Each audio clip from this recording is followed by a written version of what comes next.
السلام عليكم ورحمة الله وبركاته. بسم الله الرحمن الرحيم. وبرنامج ديني تضبع الله ومطلق لنا داوديرش تي في عالمي هون كيبل تي في نوقف فايدستان بشر بركيسان رمضان. برنامج كذا وحنا قلقب قادنا الشيخ محمد إبراهيم شكول شيخ كسره برنامج كموضوع تضبط كان هو هذا إنه وحوي هاي أحكام الصونكة جارهان وحيابها صونكة بريه. marka sheekha ayaa markii hore muxaadaro inoo soo jeedinaya kadib dadka barnaamijka soo qayb galaya ayaa su'aalo weydiinaya saas ayaan u kala qaadinaa. تفضل شيخ. بسم الله الرحمن الرحيم. الحمد لله رب العالمين والعاقبة للمتقين ولا عدوان إلا على الظالمين وأشهد أن لا إله إلا الله وحده لا شريك له وأشهد أن محمدا عبده ورسوله صلى الله عليه وآله وسلم. أما بعد إلهي وأمهات سكالة إنه سهلي كلان كان aynu kaga hadlayno soonka. marka hore waxaan doonayaa in yar inaan fadliga soonka aan wax ka sheego. soonku fadligiisu runtii aad buu u weyn yahay, wax la soo koobi karana ma aha. waxaa ka mid ah fadligiisa ilaahay subxaanahu wa tacaala inuu isagu isu khaas yeelay abaalgudkiisa oo ilaahay subxaanahu wa tacaala cid kale una u wakiilanin ayaa ka mid ah. waxaa ka mid ah in allahu tabaaraka wa tacaala uu labanlaabayo ajarka dadka maxaanku idhaahdaa sooma oo in ka badan intii dadka lagu abaalgudi jiray in ka badan allah tabaaraka wa tacaala uu siinayo bilaa xisaab. waxaa ka mid a fadliga soonku leeyahay in baryada iyo ducada qofka sooman aan la celinaynin siduu nabigu sal alla alay wasalam inoo sheegay ina dacwata asaa'im laa turad. waxaa ka mid a inuu qofku farxi doono laba jeer siduu nabigu sal alla alay wasalam inoo sheegay وإن للصائم فرحتان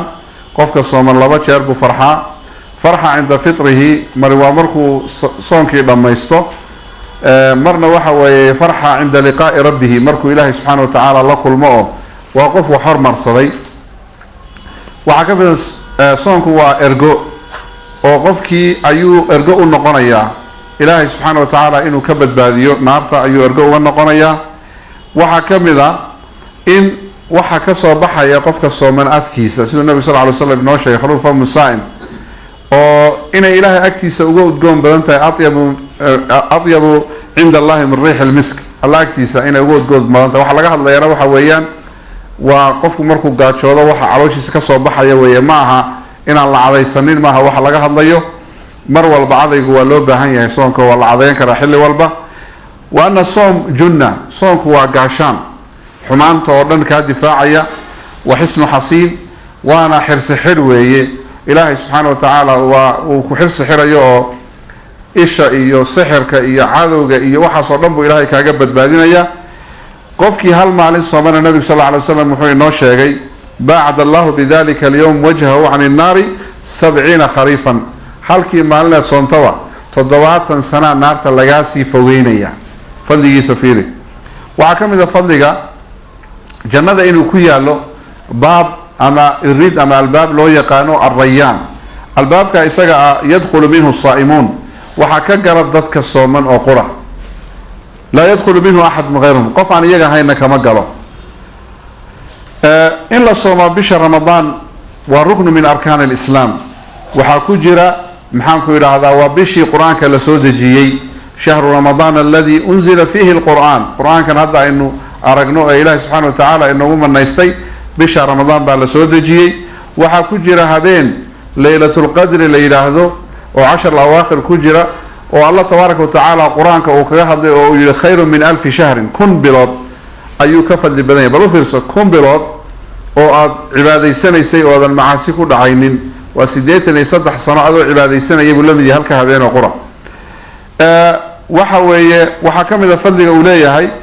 in markay bisha ramadaan soo gasho albaabada iyo iridaha jannadoo dhan la furayo. wagulliqat abwaabu jahannam, albaabada jannadoo dhanna jahannamoo dhanna waa la xirayaa. wa sulsilati shayaatiin, shayaatiinta iyagana waa la katiinadaynayaa oo waa la silsiladaynayaa. wuxuuna u dhigmaa bisha soonkeedu 1 sano buu u dhigmaa buu leeyahay nabigu sal allahu alayhi wa alihi wasalam. waxa ugu weyn ee la doonayo inaynu soonka ka kasbanno walaalayaal waxa weeyaan waxa ugu weyn ee la doonayo soonka inaynu ka kasbanno waa inaynu taqwo ka helo oo markii hadda ramadaanta aynu ka baxno aynu is aragno inagoo taqwo iyo iimaan ziyaadsanay سادتنا الله تبارك وتعالى وحليه يا أيها الذين آمنوا كتب عليكم الصيام كما كتب على الذين من قبلكم لعلكم تتقون صوم بالله إذنكو قرأي سيدتك إذنكو رأي الله قرأي وكلا سيئة تقوى وهشام بين الله تبارك وتعالى مركا أداب بوليه هاي صومكو تاسو مد واجبه مد سنابه سوق جرتا أدابته وحاكم إذا إن معركتي محاكو إلى هذا ضدكو إنه سحورتان سحورتو أدو حتى دركسن أدو النبي سنة سيقادنا إن صوك على كوب بياء يحبط تمر على العنت وواحد ماشي كتير لأن النبي صلى الله عليه وسلم حول تسحروا فإن في السحور بركة وحاكم إذا إن لا أفره أو أفر كان لدتشيه مركا قرحت صاود عذبا هوري لقى أفره النبي صلى الله عليه وسلم وحي لا يزال الناس بخير ضدك خير كزول مايان ما عجلوا الفطر أنت أفرك ددتشينه مركا أفرك إلا ددتشيه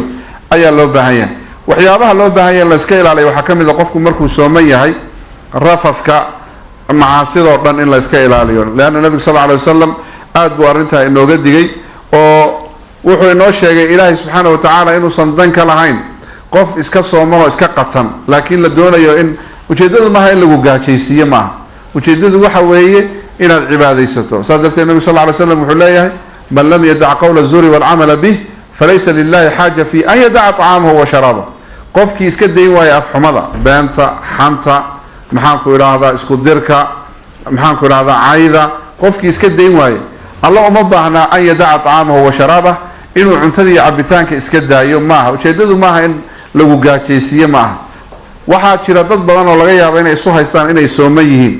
oo haddana gaajo uun ku jira leeyahay nabi sallallahu alayhi wasallam wuxuu leeyahay farubba saa'im badana mid soomano aan ka helaynin soonkiisa illa al-juu' gaajo mooye wax kale ama oon haraad iyo gaajo uu kala kulmaya wax khayr uu kala kulmaya malaha waxa loo baahan yahay waxyaabaha aad iyo aad loogu baahan yahay waxa kamida marka inaan cuntada la isku dilin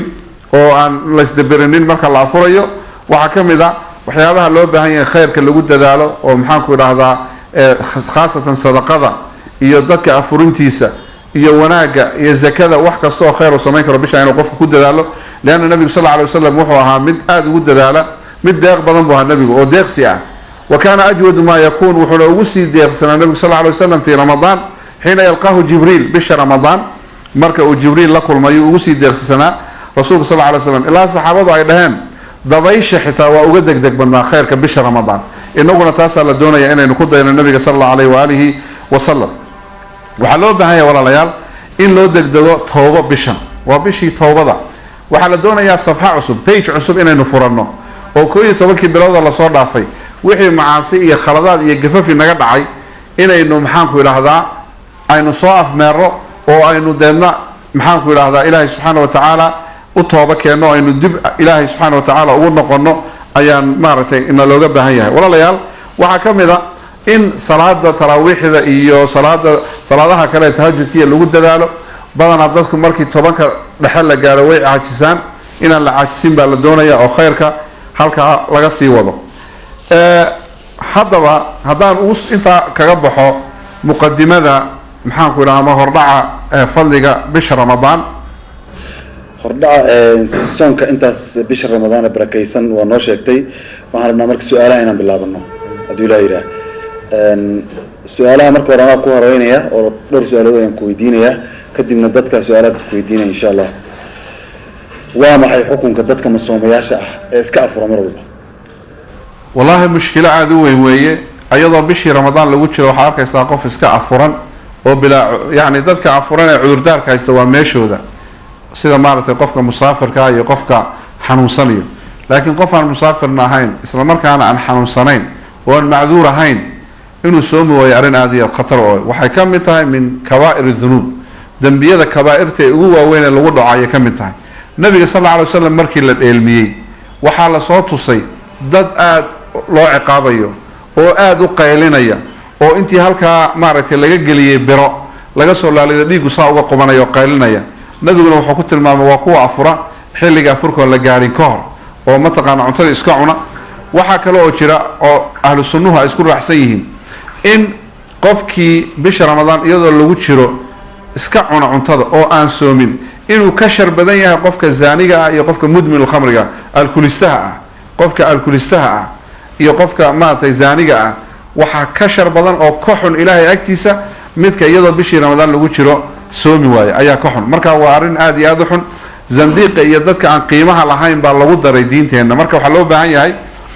qofka caafimaadkiisa ay u wanaagsan tahay diintiisa ay u wanaagsan tahay qof kasta inuu soomaa laga doonaya oo muslim oo mataqaanaa shuruudii soonka buuxiyo waa inuu muslim yahay waa inuu qof qaangaar yahay waa inuu caaqil yahay oo qof caqligiisa joogo inuu yahay waa inuu muqiim yahay oo mataqaanaa qof musaafir oo una ahayn hadduu musaafirku hadduu doonayo iska maaragtay soomi karaa hadduu doonayo marka haddii shuruudihii soonka uu buuxiyo qofku waxaa laga rabaa oona macduur ahayn inuu soomo weliba si wanaagsan u soomaa laga doonaya su-aasha labaad aan ku weydiinaya waxay tahay shuruudaha uu shaygu ku noqon kara wax soonka buriya ay shuruudahaas noo sheegi kartaa igana waxaa jira shuruudo kutubtu ku qoran oo ahlucilmigu ay sheegeen oo ah haddii 3 shardi weeye 3daa shardi midkood haddii laga helo shaygu wuxuu noqonayaa shay soonka buriya مثلا waxaa ka mid ah an yakuuna caaliman qofku inuu garanayo hayru jaahiliin marka hore bal waxan inuu soonka jabiyo inuu garanayo qofkii hadduuna garanayo shaygan inuuna soonka jabininba soonka jabiyo marka soonkiisi ma jabin bay ka dhiganta taasi waa mid tan labaad waa inuu qofku ahaado an yakuuna dhaakiran hayru naasin qofku inuu xasuusan yahay shayga isaga inuu soonka jabinayo maalan hadduu cunto cuno qofkii isagoo is-ilowsan marka soonkii kama jabin sababtoo ah wuu is-ilowsanaa oo nabi sal lla lay wasalam wuxuu leeyahay man nasiya fa akala wa shariba qofkii isagoo is-ilowsan wax cuna oo wax caba qofkaas soonkiisii kama jabin buu nabigu sal alla alayh waali wasalam marka ta labaad shayga horta waa inuu garanayo ta labaad waa inuu xasuusan yahay ta saddexaadna waa inuu qofkii shay isagu doortay uu yahay oo lagu qasbin maalan haddii intii halkaa mindi lagaa saaro lagu yidhaahdo cuntada cun haddii kale waa lagu dilayaa ood cuntadii cunto markaa soonkii kaama jabin sababtoo waa lagu qasbay faman idura fi makhmasatin hayra mutajanifin liithmin falaa ithma calayh qofkii ay loo dhibgeliyo inuu wax cuno lagu qasbo inuu wax cuno ama duruuf ama xoog markaa waxa weeyaan markaa soonkiisii kama jabin markaa saddexdaa shardi ayaa asaas u ah inuu shaygu noqdo mubtil ama waxyaabaha soonka buriya inuu noqdo marka laga reebo xaydka iyo nifaaska oo iyagu mataqaana dumarka ku dhaca dhiiga dumarka ku dhaca weeye waxyaabaha soonka buriya adoo qaar kamida noo tilmaamaya maxaa kamid ah waxyaaba badan baa soonka buriya waxaa ka mid a inta caamka ahee dadkao dhan og yihiin cuntada cabitaanka jamaaca iyo dawooyinka qaarkood sida dawooyinka afka laga liqa ee kiniiniyada iyo wixii la mida dawooyinka tabletska afka laga liqa iyo wixii la mida ayaa ka mid waxyaabaha soonka jabiya waxaa kaloo soonka jabiya oo ka mid a mantaga hadduu qofku isagu iska mantajiyo leanna nabigu sal ly slam wuxuu leeyahy man daracahu lqay-u qofkii mantag soo qaado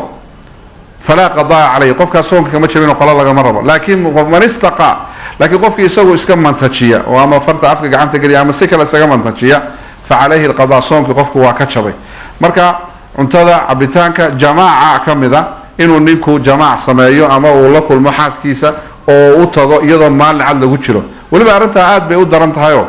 nabigu sal ly slam wuxuu ina baray ninkii xaaskiisa u tago u galmooda maalin cadoo ramadaana laga bilaabo aadaankii fajarka ilaa iyo aadaankii maqribka inta udhaxayso ee aysan banaanayn qofkii u taga ganaax xun baa ku dhacaya ganaaxaasi waa maxay midda koowaad horta waxa weeye soonkii uu ka jabay labo imsaak wax la yidhaha buu samaynayaa oo cunto afkiisa ma saaray isagoon soomanayn ta saddexaad maalinka qadaa laga rabaa waa lagu leeyahay maalinka ta ugu daran oo afraad waxa weeye 60 maalmood oo xidhiira la doonaya inuu soomo oo lagu ganaaxaya waxaa kaloo looga baahan yahay inuu toobo keeno haddaad isku daydo inaad siyaasad samayso ood marka hore biyo soo cabto ood soonkii jabiso kadibna aad damacdo inaad islaantii u tagto taasi waa khiyaamo oo ma soconayso taxayul baa la yidhaahdaa ganaaxu sidiiba ugu dhacaya ganaaxu waxaa kaloo ku dhacayaa islaanta laftigeeda haddii ay hawsha qayb ka ahayd oon la qasbin oo qayb ay ka ahayd iyada laftigeedu ganaaxaasi waa uu ku dhacaya marka inahaasa waxay ka mid yihiin waxaa kaloo ka mid waxyaabaha soonka jabiya waxyaabaha gelaya booskii cuntada hadday doonayaan cuntaba yayna noqonin waxaa ka mid a maalan irbadda faleebada la yidhaahda halkaa la sulo ee qofka cunto ahaan u qaadanaya waxaa suuragala qofku inuu muddo ku noolaado isagoon cunto cunin marka maadaama booskii cuntada ay gashay waxay noqonaysaa mufatiro waxa soonka jabiya ayay noqonaysaa marka haddii qofka laakiin si daruuri ugu baahnaa inuu filanbees qaato hadduu ugu baahnaa soonkii wuu ka jabaya leanna booskii cuntada ay u gashay booskii cuntada ay u gashay marka waxyaabo kaloo badanna way jiraan laakiin guud ahaan si guud marka loo yidhaahdo inahaasaa ka mid a waxyaabaha soonka jabiya waxyaabaha aan soonka burin ayaga maxaa ka mid ah fadliga ilaahay waxaa ka mid a waxaa jira waxyaabo aada u tiro badan oo aan soonka jabinin oo dadku ay haystaan inay soonka jabiyaan mathalan waxaa ka mid a haddaan ku bilowno dhinaca dawooyinka oo kale dhammaan dawooyinka cirbadaha qofka cirbada lagu duro ee lagu mudo ee ama halkan lagaga mudo ama halkan ama sinta meel kastoo jidhkiisa ka mid a cirbadaas ha noqoto cirbadaha antibioticada iyo waxyaaba noocaas oo kale ama ha noqoto midda insulinta ee dadka sokorta qaba lagu duro ama sinta ama meel jidhkiisa ka mida lagaga duro ama halkaa caloosha xudunta waxba soonkiisi horta saameyn kuma laha cirbada iyada waxaan iyana soonka aan dhibaato u geysanaynin qofka hadduu dhiig ka yimaado mathalan dhiiggaasi ama dakra kaga yimaado ama dhiig sanbalahoo intuu dhakhtartayga xanuunsaday la yidhi dhiiggaa lagaa baarayaa cudurraa lagaa baarayaa dhiiggaasi soonka ma jabinayo ama maxaanku idhaahdaa haddii mataqaanaa uu ciridku dhiigo ama haddii uu gows iska bixiyo ama haddii dhiigaga noocaas oo kale ana soonka ma jabiyaan waxaan soonka iyaguna jabinin oo loo baahan yahay in la ogaado waxyaabaha dadku ay loo yaqaano goojooyinka ama drobiska ee qofku isku dhibqiyo mathalan ee qofka dhegta looga shubo dhibicda ah drobiska ama isha looga shubo ama sanka looga shubo oo waxaad arkaysaa dawooyinka qaar qofka la soo qoray waxaa leeyahay 3 drop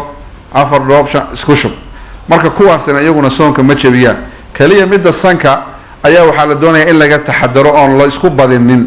leanna nabigu sallallahu alayhi wasallam markuu ka hadlayay weysada sandaarashada weysada markuu ka hadlayay wuxuu yidhi guud ahaan markaad weysiisanayso wabaalig fi listinshaaq sanka biyaha aada gelinayso ku xeel dheerow ilaa an takuuna saa'iman inaad sooman tahay mooye haddaad sooman tahay laakiin aada ha ugu talax tegin sababtoo ah sanka iyo afku way isu furan yihiin biyihii way gelayaan marka goojada ama dhibicda sanka lagu shubayo waxaa la doonaya inaan lagu talax tegin oo ayna fogaanin waxaa ka mid a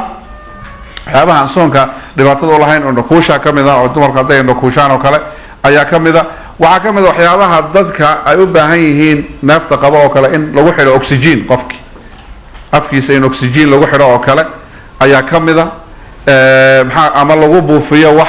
ayaa ka mid a waxyaabaha noocaas oo kale ah soonka ma jabiyaan waxaa ka mid a haddii qofka uu mathalan goral ka yimaado oo kale ayaa ka mid a waxyaabahan soonka aan jabinin maadaama wax isagu iska keenay oo isagu maaragtay aan un ahayn waxaa ka mid a haddii mathalan ninka oo kale hadduu intuu seexdo iyadoo maalin cadoo ramadaan lagu jiro dabadeedna ixtilaam wax la yidhaha uu ku dhaco ixtilaamku waa maxay waa inuu intuu wax ku riyoodo biyo ka yimaadaan markaa soonkiisii ma jabayo markaa soonkiisii ma jabayo maadaama laakiin hadduu isagu iska keeno sabab kastaba ha isaga keeno ama istimnaa ogaal hadduu uga yimaado marka waxa weeye soonkiisii waa uu ka jabaya hadduu xaaskiisa u tago ama jamaac sameeyana waynu tilmaano waynu ka hadalnay waxaa soonkiisa qofka aan dhibaato u geysanayn hadduu jamaac sameeyo ama u galmoodo reerkiisa iyadoo habeen ay tahay oo aan xilligii afurka la gaarin u fiirsaad xilligii waxaan ka wadaa suxuurta la gaarin dabadeedna uu iska seexdo waagii baryo isagoon weli maydhan oon qubaysan markaa wax dhibaato amala markaa unbuu qubaysanaya leanna falkaasi wuxuu dhacay xilligii la ogolaa in wax la sameeyo dhacay markaa soon qubays la-aantaasi marka soonkii waxba uma dhimay wakadalika xataa salaada aynu waxba dhimayno qofku marka uu soo tooso unbuu qubaysanaya salaadiisii iyo maxaanku idhahda waxaa ka mid a waxyaabaha xusida mudan mathalan dhiigga dumarka ku dhaca caadada oo kale xaydka gabadha haddii ay nadiif ahayd oy daahir ahayd maantoo dhan haddii uu ku dhaco daqiiqadii ugu dambeysay ee iyadoo salaadii aadaankii waxyar ka harsan yahay uu dhiigu ka yimaado marka waxa way maalinkaasi soon ma laha oo uu ka jabay soonkii maalinkaasi soonkii waa uu ka jabay oo marka waxa weeye iyadana xaaladeedu sidaasay noqonaysaa marka waxaa jira waxyaaba aada u fara badan runtii oo aan soonka jabinin candhuufta hadda la tufayo oo kale lama baahna in la tufo wax jirkaa ka mid a qofku inuu maaragtay waxyaaba dadka samey maanta o dhan candhuuf dibadda lagu tufayo banaanka lagu tufayo lama ogola barnaamijka dadaa nagala qayb gelaya qof walba su-aal qaba gacanta kor ha u taago inta shiiq hadalku wado kabacdi su-aasha waa siinayna hadduu ilaa yidhaahdo dadka qaar waxay qabaan in soonka markii wixii duhurka ka dambeeya aan la qubaysan karin وهدي قفكو قبيستان وكجبي waxba kama jiraan qofku waa qubaysan karaa subax iyo galab iyo duhur waqti u go'an malaha wuu cadayan karaa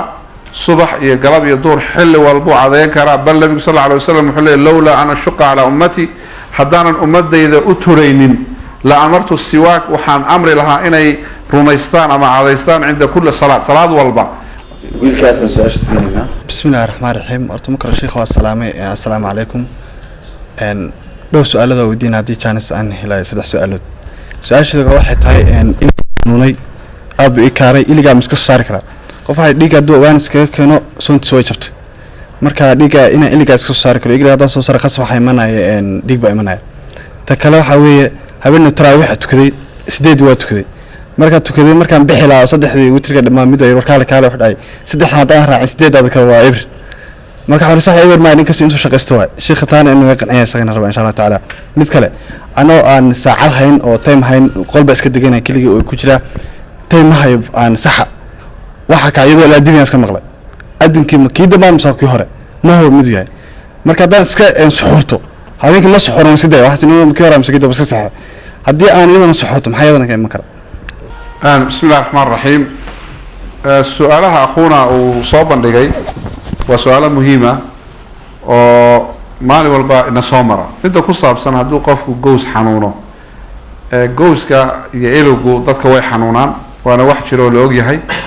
واحد بعطانا مرة قفكي إن جوز كي أملو بحيو أمام حاكو إلى هذا ضروري إنه قتل لك بحيو وديجي المركة وكيمة دوتين وكهل ده إنه ذكر كا ديجي يركي كوابنا ذكر كا يقلقو الله يسكب بحيو يوحلم إذا كو إيمانية وحسوه إزجلا يا ريتها ويدنا مسألة خلافية توبتان كلا يستوبيو ولا بحديث أو واحد جرا محاكو لا كلا دوان أو لا بحكون كلا بحنايا لكن السيدة الراجحة واحد ويننا صونك يعني أحبك دمينين مركتها إلى جوا السيدة متى كوسابسن تراويح إذا ويدي ولكن مركان سيدات وكذا يبقى ضمعين عن بحر نبقى يدي هذا صدح الراعي إنه واحد وككع وركاس وحبك متشران واحد ويان سيدات هذه ويكوتشرتا إن شاء الله تعالى صدح ذا وتر دانا قرية قد كنت كان كرتا ويكون بنانت هاي مركا ذاك قاربا مركا سيدات تكذان قردن بإن أنت أصوك عنها بينكي معركة أي تكذان صدح ذا وتر دا وأنا أرن بنان ولو بهاي واحدة بعتنا مرها إن كستو أهل العلم يقاركود أي ليهين حديث كي تلمام يسيء قفك الأنق قفها بينك ولن سوتش هذا قفك من قام مع إمامه قفك إمامك سلته كذا إلا صلاة كرم ما يوم فضل جوري ولا مركع إن الله ما يستطيع إمامك ونكسن إن شاء الله تعالى وصدح الرجعة وتر دنا الله ما يستطيع ونكسن حتى الله ما يسنو سديت وكتو صدحنا أقل كتو كتنا يضنا واحدة بعملها مسألة كسر بسن سحورتي يا آذانك سحورتا وأرن ليس أمري والنبي صلى الله عليه وسلم وحلا يتصحروا فإن في السحور بركة الله سحورتا لأن سحورتا بركة أي لا ذهي ولو بهاي إلا سحورته لكن وحال دونا يا سحورته إنه يدعو آذانك أما وبري كهر وين يدعو وين يحلق كهر أي دعو لأن الله تبارك وتعالى وحلا وكلوا واشربوا حتى يتبين لكم الخيط الأبيض من الخيط الأسود هنا وعب إلى مجدي افتيك على قران إنسان بسم الله الرحمن الرحيم الحمد لله والشكر لله إله ما هذا الكلام إيش أنا أقول مية شيخنا أبو مهسن هي درس كان ديني سؤال شيء ده وحوايه قف كادو قادر ونقول إنه بشر واصله حنون أما داء وير أي كده وتماده محل جدا هي إنه لا يماده شيخ أكون مهسن هي محاضرة ونحسن سجيري هي فرصة دنقالك إذا عدا ينسيس أنا كفايدة سنة وحان سؤال أو يدين له وحوايه سؤال شيء كصاب سن دتك loo banay in maaragtay ay iftaarka ay suubiyaan masay afraan dadka musaafarka ka mid ah labada qof oo musaafarka ah hadii nin iyo xaaskiisa ay musaafir yihiin ijmaac muu banay ayagoo waa dad musaafir soonkir waa laga qorqaaday inay soomin marka ijmaac hadii suubiyaan maxay hadana qaadanayaan xukunkooda muhiim su'aasha kale raacina waxa way qofka haduu ijmaac suubiyo asagoo sooman ها جماعة محا حول مهان محو قاعدنا وحيالي لغا ربو انو شيكتي شيق قفك انو مارتي لحتن بلود لو بلود او صومو waa noo sheegtay in maalinta ayadooda aad afka haystooda wax cunin laakiin xukun ahaan muxuu xukunkiisu noqon qofkaas bismi illahi raxmaan raxiim su-aasha hore ee ku saabsan dadka loo baneeyey maxaan ku idhaahdaa inay cunto cunaan waa noocma maxayse mataqaanaa uu kafaaro gudkoodu noqonaya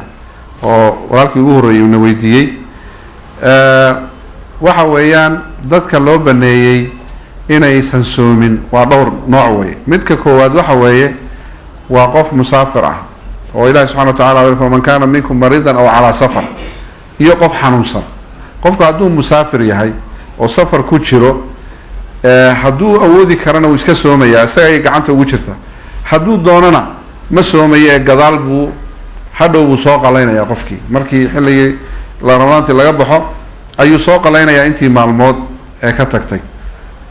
waa qofka musaafirka ah hadduu damco isagu go-aansado inuu iska soomana wax dhibaataa ma laho wuu iska soomi karaa qofka xanuunsan ayaa xukunkiisu aada u ballaadhan yahay xanuunka labaa loo qaybiyaa waa mawduuca insha allahu tacaala aan rabnay inaan ka hadal asbuuca soo socda laakiin waxbaan ka tilmaamaynaa qofka xanuunsan waa laba nooc xanuunku xanuun ama jiro qofka maxaan ku idhaahdaa ka baxaysa markay ku dhacdo kadib mathalan qofka mataqaanaa uu jabay ama dhabarku ka jabay ama maxaan ku idhahdaa gastary baa ku kacday ama infection baa maaragtay jirkiisii laga helay ama waxyaaba noocaas oo kale cudurro qofka maalin walba ku dhaco haddana marka dambe laga bogsado oo ama waqtiga markay kasoo wareegto ama dawo la qaato laga bogsanayo cudur waa noocaas cudurna waxa weeye cudur aan lagaba bogsanba gebigiisaba oo qofku uu la gudgulayo la dhimanayo mathalan waxaa ka mid a mathalan kansarka oo kale saynu ognahay kansarku dawo male qofka kansarka qaba waxa weeye waa laga yaabaa waxyaaba kaalmaatiya inuu helo laakiin inta badan saas ku dhimanaya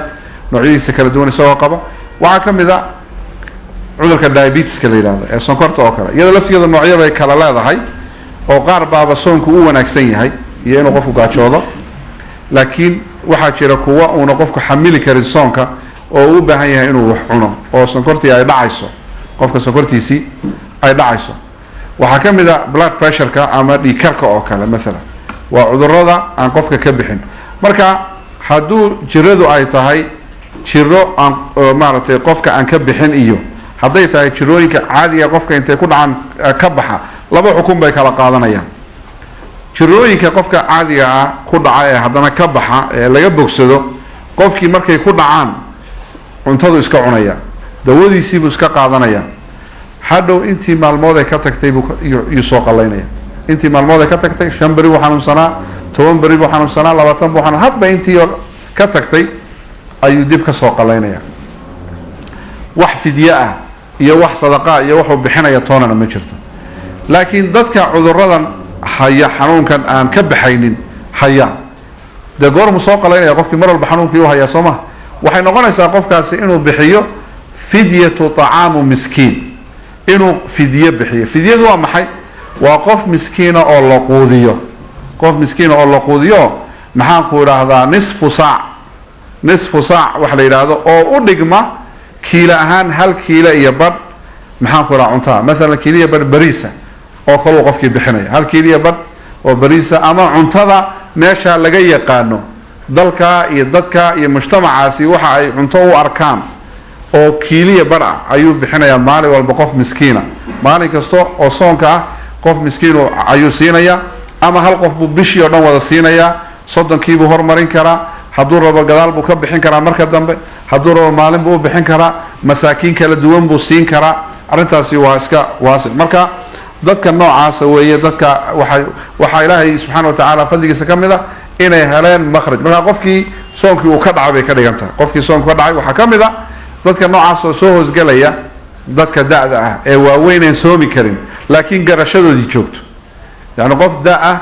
qofka hadduu weynaado waxa weeye tabartiisa yaraanaysa sooma ilaahay baa inoo sheegay waman nucamirhu nunakisu fi lkhalq qofkii cimrigiisa la dheereeyo tabartiisa la yareeya marka qofku markuu da' noqdo waxaa suuragala inuuna xamili karin soonka una soonkii soomi karin markaasoo kale fidya laga bixinaya fidyu iska bixinaya ama laga bixinaya fidyadana waan sheegnay waxa ay tahay inahaas yani qof kasta oo soonkii cudurdaar u helay sharci ah waxa uu bixinayaa fidyo ayuu bixinayaa marka laga reebo dadka cudurka maxaanku idhahdaa laga bogsan karo maaragtay ama masalada ku saabsan nin iyo xaaskiis maxaanku idhaahdaa labadooduba safar ah oo musaafiriin ah oo aan soomanayn jamaac ma samayn karaanoo ma isu tegi karaan dabcan way isu tegi karaan marba hadday cuntadii cuneen oo biyihii cabeen tanna way u furan tahay oo waa dadkii faman kaana minkum maridan ow calaa safarin safar fa ciddatu min ayaamin ukhra wax dhibaato ah ma laha cuntada iyo cabitaankii jamaca waa isku xukun marka taa iyadu wax dhibaato ah ma laha xukunka qofkii u taga xaaskiisa iyadoo ramadaan lagu jiro waan tilmaanay ganaaxu wuxuu yahay xukunka qofkaasi muxuu noqonaya qofkaasi waa qof caasiya lama dhahayo waa gaal lama dhahayo waa murtad sida hadda baryahan socota ya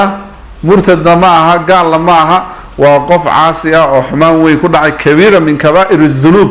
qof ku dhacay weeye hadduu waxaa lagu xukumay bixiyana taasaa ka gudayso kafaara gud ah u ah wallahu aclam بسم الله السلام عليكم ورحمة الله تعالى وبركاته أدبنا تسميه الشاقة درسي ديني ونسو تشودي وحن جعلان لها لبي مصدح سؤال ودي مدة كومات أيامها دم واحد باللابطي دانيرتا حلوة صونك مركل قارة واحد سميان هنين كردون ويسو تشوان واحد جيفتان صلاة الصباح مركل تكوذا كبعض salaad iska baa markay tukaan jiiftaan maalintooda way jiifaan waxay soo kacaan duurka markii la gaaro haddana qofku waa tukadaa wuu jiiftaa uu ku noqdaa haddana casarkii uu soo kacaa wuu tukadaa uu ku noqdaa wuxuu haddana maqribkii uu soo kacaa qof soonka noocaasa horta kuma ansaxmaya oo qofka asaga mise ajrinta la uu keeni karaa waa su-aasha koowaad midda labaad waxa weeye waad suxuuratay markaad suxuuratay oo aad tagtay sariirtaada waxaa jiro diliq waxoogaa wax matag aan ahayn oo af ka soo matagin laakiin aad soo yar diliqday marka horta midaas dee matagta oo waajibta in laga afdhaqdo waad noo sheegi doontaa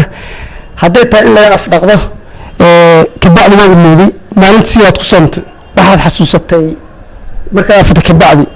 soonkeeda ayada wax muu u dhimayaa بسم الله الحمد لله ثم الصلاة والسلام على رسول الله بعد شيخ الحمد لله إن شاء الله علماء وحين شيئا صونك إن شاء الله تعالى إنه ضدك قيامه والشفيعه مركا ما صونك واجبك كليك قيديه إن شاء الله تعالى السنن تواكو جيران وحا قلن رعسان لها دعاء الله إدمه ضدك ديرت أنت بدنا حالة سمايا وح إفطار صائم اللي يراها للسياح حلقة وقفك مركو إفطار صائم كلا سيو السياح يسكبها نقول له المية عيد كذا باهنا والمقدر عيد وقد مثال qofkaas kii bixiyay waaba la gartay midkaan ficilkan sameeyay wax la siiyay ku dambaabaya asaga wallahu a'lam alhamdulillah wassalatu wassalamu ala rasulillah amma ba'd ikhwati fillah dhowr su'aalood baa laga hadlay midda koowaad waxay ku saabsanayd hurdada faraha badan la jiifaya maalinkii oo dhan walaal wuxuu tilmaamay dad badan oo waxaa jira maalinkii oo dhan bay hurdaan salaada fajr kadib bay seexanayaan dana duurkii bay tukanayaan oo ku noqonayaan casarkii bay tukanayaan oo ku noqon ilaa haddana maqribka laga gaaro soonkaasi ma ansaxayaa nacam soonkaasi waa ansaxayaa leanna hurdadu ka mid ma aha waxyaabaha soonka buriya ka mid ma aha laakiin soonkaasi soon wanaagsan ma aha soonka waxaa loogu talagalay qofku inuu maxaanku idhaahdaa cibaadaysto oo uu qur-aan akhristo oo dikriga ilaahi subxaana wa tacaala uu ku dadaalo oo uu gaajada dareemo oo mataqaana xanuunka gaajadu leedahay dareemo si uu dadka muslimiinta iyo dadka baahan uu ugu naxariisto marka waa laga haboon yahay mooye ma dhahayno horta soonkaasi waa ka jawaab laakiin arrin wanaagsan ma aha runtii maaragtay qofku waxaa la doonayaa habeenkiina inuu seexdo maalinkiina inuu shaqaysto oo dantiisa uu qabsado ayaa laga doonayaa midda ku saabsan maxaanku idhahdaa qofka inuu matago ama dilqo oo kale waan tilmaanay oo xukunkeeda horaan u sheegno waxaanu ku nidhi qofku hadduu matagu soo qaado ama diluqu soo qaado waxa weeye waxba soonkiisii ma dhibayso man daracahu lqay qofku matag soo qaado ama wixii la mida sida dilq iyo wax la mida falaa qadaa calayhi qofka qala lagama rabo soonkiisa kama jabin laakiin qofkii isagu iska mantajiyo waxaa iska keena isagu ama farta gacanta ha geliya ama falal kale oo mata ka keeni kara ha sameeyo qofka noocaas oo kale ah waxa weeyaan fa calayhi alqadaa soonkiisa wuu ka jabaya ayuu noqonaya afdhaqashaduna waxa weeye uun inuu qofku wixii iska dhaqo oo ka luqluqdo mujarad intaa oo keliya ayaa looga baahan yahay arrinta ku saabsan shafeecada uu soonku shafeecayo naska xadiidka ku soo arooray waxa weeye wuxuu tilmaamayaa asiyaam buu tilmaamayaa oo markaas soonku inuu shafeeco noqonayo shafeecaduna waa maxay waa inuu qofka u ergageynayo qofkii u ergageynayo oo uu leeyahay rabbi manactuhu الطacaama wالsharaaba maxaanku ilaahu cuntadii iyo cabitaankii iyo wالshahwaat ayaan mataqaanaa u diiday fashaficnii fiihi ilaahayow iigu maaragtay shafeeco qaad marka sida daahirka muuqata waxa weeye in soonkao dhan uu yahay maadaama waxa sababta uu u shafeecayo ay tahay ka reebitaan uu qofkii ka reebay cuntadii iyo cabitaankii iyo shahwaadkii wixii u banaanaa dee soonka sunnada laftigiisa uu ka reebaya qofka intaa in la mida markaa soonkao dhan ayay u muuqataa inuu yahay wallahu aclam masalada ku saabsan dadka iftaaru saa'imka waxaa jira dad iftaaru saa'im la siinayo oo markaa maxaanku idhaahdaa dhar iyo wax ku iibsanaya wax lamida saasaan u fahmay horta marka ugu horeysa haddii uu shaygu yahay video waxaa la doonayaa in cunto lagu bixiyo lacag laguma bixin karo haddii la doonayo inay fidye hadday tahay fidyadu waa inuu cunto qofkii ku bixiyo fidyadu waa maxay waa qof soomi waayey oo maxaanku idhaahdaa booskii soonka loogu bedelayo cuntada taa waxa weeye cuntaa lagu bixinaya laakiin waxaa jira mashaariic khayri ah oo la yidhaha mashaariicda iftaaru saa'imka oo qofku yidhaahdo waxaan rabaa inaan 10 qof afuriyo ama 20 qof afuriyo inuu qolo intuu lacag u dhiibo uu yidhaahdo jiha maaragtay lagu kalsoon yahay wakiisho ama qof wakiisho hawsha ay u fuliyaan taasi wax dhibaato ah ma laha maxaanku idhaha taasi wax dhibaato ah ma laha waxaa kaloo iyadoo laftigeedu khayr ah haddii uu ninkan waxa furinaya laftigoodu dadka masaakiinta ah waxay ku ciidaan siiyo carruurta dhar loogu gado iyadoo laftigeedu waa khayr oo wax dhiba iyo wax xumaana toona ma laha lianna nabigu sal lla alay wasalam wuxuu inoo sheegay qofka ilaahay agtiisa loogu kalgacayl badan yahay waxaa ka mid ahaa waa suruurun tudkhilu fii qalbi lmu'min farxad aad qofka mu'minkaa qalbigiisa geliso ayaa ka mid a marka inaad qofka mu'minkaa ka farxiso oo tiraa warho intan ciyaalkii ciid ugu gado ood ka farax geliso iyada laftigeedu min alqurubaat bay ka mid tahay waxyaabaha ilahi subxana wa tacaala loogu dhowaado ayay ka mid tahay wallahu aclam intaas ayaan baan filaya su-aalihi bismi illaahi raxmaan iraxiim xafidahullah sheekh shakuur waxaan rabaa inaan ku weydiiyo 2 su-aalood ta koowaad waxay tahay haddii ninka iyo xaaskiisu ay iyagoo intaa markaa afurada kadib ama iyagoo ay dhowdahay muxuu ahaayey salaadii taraawiix dash suxuurta haddii ay isu tagaan ama iyagoo ay meel wacan u marayso ama muxuu ahaayey ay hawsha iyagoo meel wanaagsan u marayso la aadimo hawsha may joojinayaan mise way sii wadayaan oo first saasoo tii koowaad the second waxaan rabaa inaan ku weydiiyo muxuu ahaayey taraawiixda iyo taajidka 10ka dambe ee salaada ramadaanta muxuu ahaayey ma haddii aan tukado taraawiixda taajidka ma laii qoraya haddii aan ajarkiisa shaqaystay بسم الله والصلاة والسلام على رسول الله marka hore sheekha waan u mahad celinayaa alxamdulilah ilaahay oo maadiskale halkan nagu soo kulmiyey su-aasha aan weydiina waxa weeye sheekha tobanka dambe fii laylatil qadriga uu ku jiro inta badan dadku waxaad moodaa inay ka faa'iidaystaan sida rasuulku noo sheegay calayhi salaatu wasalaam waqtiyada dheeriga sida 21ka 23ka 25 oo kale 29ka habeenada kalena ay jeclaystaan inay seexdaan marka ma wax dhibaato ah waa ku jira maxaase ku dhiirigelinaynaa dadka ilaah mahad iska leh sheekha iyo barnaamij raggii noo diyaariyey khayr allah seedmooda la dhaafo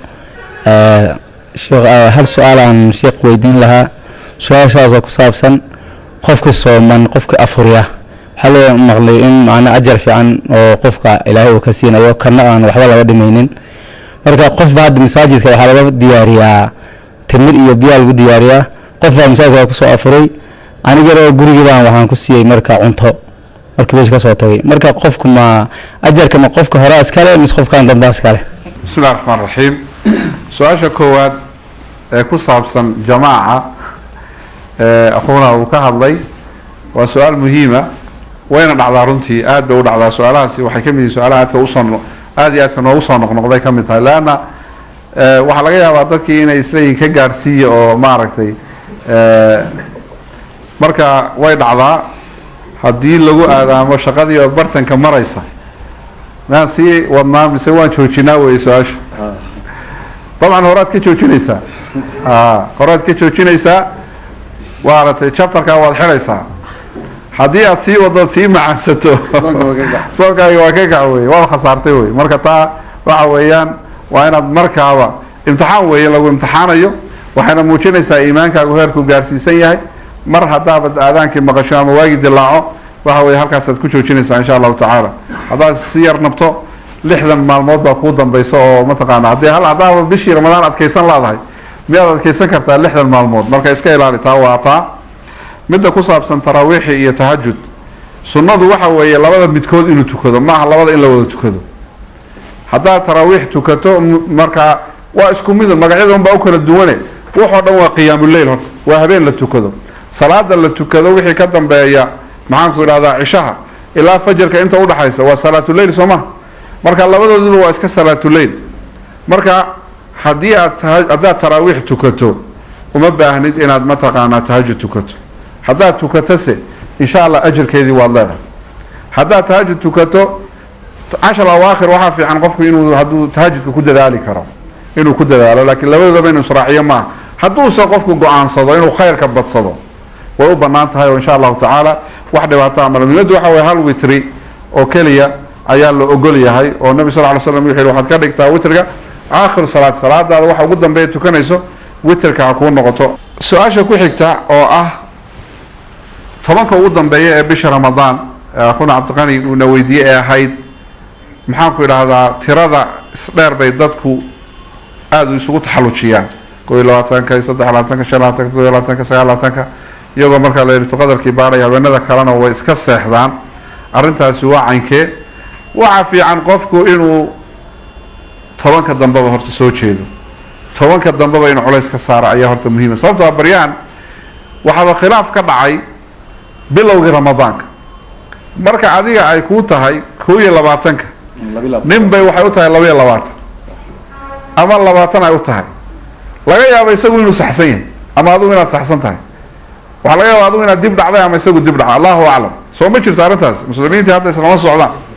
marka horta taa si aad u hesho ajirkii oo dhan oo habeenba kugu dhaafin horta 10ka ugu dambeysaba inaad dadaasho ayaa wanaagsan laakiin in 10 awaakhir tirada islaam wax laga raadiyo nabiga inoo sheegay sallallahu alayhi wa sallam oo dadka dambigoodu dambi mayna ku dhicin nabiga sallallahu alayhi wa sallam waxa ka raadisaan bil 10 awaakhir ka raadiya iltamisuha ka raadiyo yiri fil witr da ka raadiya oo ah 22ka tirada islaam iyo 23ka iyo ma ila dalika ma aha sayidka qaarkood oo haystaan 27ka oo kaliya waxa jira dad ma tirada islaam ka raadiya dad waxa jira habeenka 27ka kaliya isku soo aadiya masaajidka وهابينك تهجد سو جدا ama gurigiisa ku soo jeeda habeenka kaliya ma aragtay taana waxa way iyada laftigeeda usul bay leedahay oo saxaabada nabiga sallallahu alayhi wasallam qaar ba waxa ka sugnaatay inay ku dhaarteen inuu leelatul qadarka ahaa saxaabaduna waa udul oo warkoodu waa la qaadanaya laakiin waxaan leenahay leelatul qadarkan aan raadinayno uu isbedelaha ma aragtay marba meel waxa laga yaabaa habeen inuu 15 ku soo hagaago ramadaan kale inuu marka waxa suuragal ah xilliga saxaabigaasi ka hadlaya sida culimadu dhahaan inuu 27 ku aadana laakiin adiga soonkaagan ma 23 ku aadan yahay ma 25 ku aadan yahay ma 29 ku aadan yahay ma 27 ku aadan yahay yaa garanaya marka taas waxay keenaysaa inaad 27 isku halaynin oo aad 10 ugu dambeeyaba aad soo jeedo masalada ku saabsan soominta qofka maaratay la furinayo qofka afurinta qofka sooman مسألة مسألة مهمة وهي النبي صلى الله عليه وسلم حول من فطر صائما kaana lahu mithlu ajri qofkii qof sooman afuriya wuxuu leeyahay ajarkiisa oo kale. maalan nin sheekoo fiican baad oo taqwo ku rajaynaysaad afurisay ajarkiisii oo kale aad helaysa ayadoon laga nusqaaminin isagana ajarkiisii adigana ajarkaagii aada leedahay ayaad helaysaa buu yidhi. marka su-aasha qofkii masaajidka u imanayaa waxaa laga yaabaa inuu biyo iyo timir ka maaragtay ka cuno anna aan gurigii geeyo aan soo afuriyo, marka yaa iskale ajarkii? labadiina waad leedihin. qof walba wuxuu la baxay buu leeyahay. qof walba xasanaadka qofku ay ku xiran yihiin. midka xabadda timirta bixiyey iyo bakeeriga biyaha afurintiisu waxay la mid tahay intaasay la mid tahay. ninka dhargiye ee sambuus iyo maxaanku idhahdaa bariis iyo hilib isugu darayna isaguna ajarkiisa intaasuu leeyahay. marka hadba waxaad bixiso ayuu thawaabtaadu ay ku xidhantah. ninka 100 shilin bixiya ma la midba ajarkiisu ninka 1000 shilin bixiya? waa maya soma. ninka $1000 bixiya ma la midba midka 10,000 bixiya? waa maya. waa tii oo kale un. wallahu aclam. intaa ayaan kusoo gabagabeyneynaa barnaamijkii diiniga ahaa ee aan uga hadlaynay axkaamta ramadaanka oo uu halkan noogu soo jeedinayay sheekh maxamed ibraahim shakuul. barnaamijkaasoo dadkii nagala soo qayb galay waqtigooda qaaliga ahaa noo huray aan aada ugu mahad celinayno, ayagana laftirkooda su-aalihii ay weydiiyeen iyo sheekha laftirkiisa waqtigiisa aadka u qaaliga noo huray. barnaamijkan dhinaca kamerada waxaa iga saaciday cabdilcasiis ibraahim cali, axmed cabdiraxmaan haybe iyo xasakaaf maxamed xalne. intaynu barnaamijkan mid lamid aan ku kulmi doono toddobaadka dambe waxaan idinkaga tegaynaa sidaas iyo nabadgelyo.